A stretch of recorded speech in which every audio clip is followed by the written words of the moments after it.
मित्रांनो, आज आपण इथे उपस्थित आहोत आपले उमेदवार पंकज कुमार घाटोळे यांना आपल्याला निवडून आणायचे आहे। उपस्थित सर्वांच्या मनामध्ये एक प्रश्न निर्माण झाला असेल की पंकज कुमार घाटोळे यांनाच का निवडून आणायचे आहे। तर मित्रांनो, मी एका ग्रामीण भागामध्ये राहणारा एका शेतकऱ्याचा मुलगा तुम्हाला सांगू इच्छितो। आपल्याला गावामध्ये लायब्ररीज हव्या असतात, छोटेसं वाचनालय हवं असतात। गेल्या काही वर्षांपासून आपण बघत आहोत,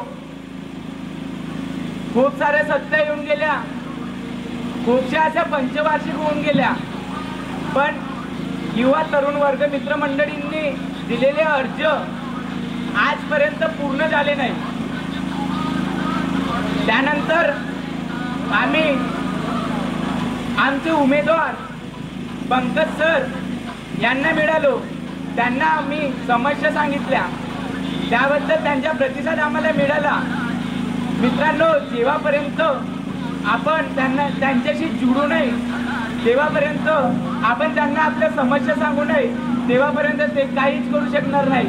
मित्रांनो, सर्वात प्रथम आपल्याला त्यांच्याशी जुळावं लागेल, त्यांना आपल्याला असलेल्या समस्या त्यांना सांगावं लागेल। ते मी हमी देतो। मित्रांनो, आज मी त्यांच्या कॉन्टॅक्टमध्ये खूप कालावधी झाला, आम्ही त्यांच्या कॉन्टॅक्टमध्ये आहोत। कामाक्षी सेलिब्रेशनमध्ये आमची इथे टीम बसलेली आहे, 20 जणांची टीम आहे, आम्ही त्यांच्याशी जुळलेलो आहोत।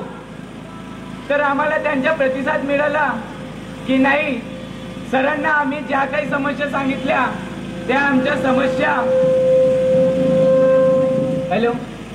समस्या सर पूर्ण करतील आणि समोर करणार पण।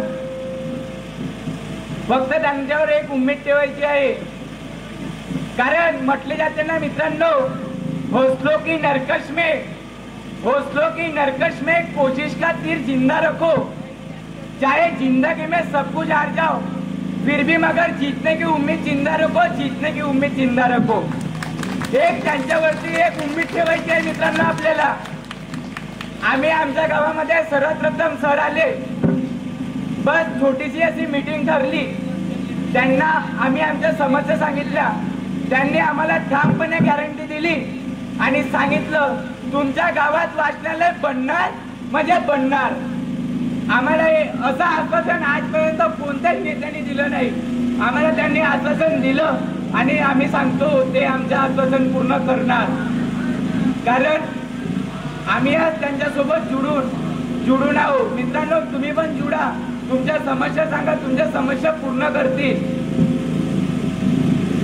मंजिलें उन्हीं को मिलती है जिनके सपनों में जान होती है, यूं पंख होने से कुछ नहीं होता, हौसलों से उड़ान होती है। एक हौसला त्यांच्यावरती ठेवा मित्रांनो आणि त्यांना आपल्या समस्या सांगा। अरे नाहीतर आपण बघतच आहोत, आपल्या घरामध्ये आजकाल अशी कंडिशन निर्माण झालेली आहे, आपले पूर्वज लोक कंट्री घेऊन एंट्री मारतात। सांगण्याचे तात्पर्य म्हणजे हे जे दारू इलेक्शनच्या निवडणुकीच्या काही दिवसा अगोदर आपल्या गावामध्ये सदस्यांच्या घरी पेट्या येतात आणि त्या पेट्या पूर्ण गावामध्ये वाटल्या जातात। मित्रांनो, आमच्या घरी आम्ही आज बघून आहोत, त्या दारूमुळे आमच्या घरची कंडिशन काय आहे।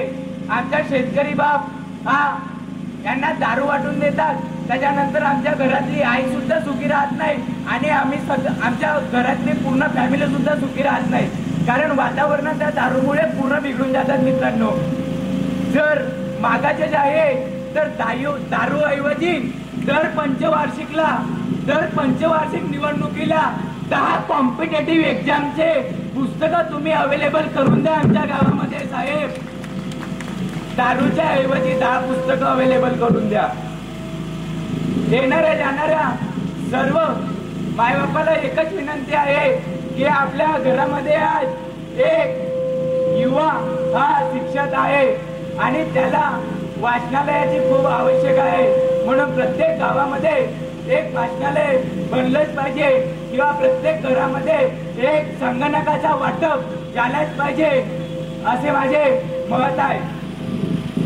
मित्रांनो, आपल्याला हे सर्व पंकज सर करून देतील याची हा ग्रामीण भागातील मुलगा तुम्हाला एक आश्वासन देतो आणि आमच्या पंकज भाऊला प्रचंड मताने विजय करा असे तुम्हाला सांगतो. एवढे बोलून मी माझे 2 शब्द संपवतो.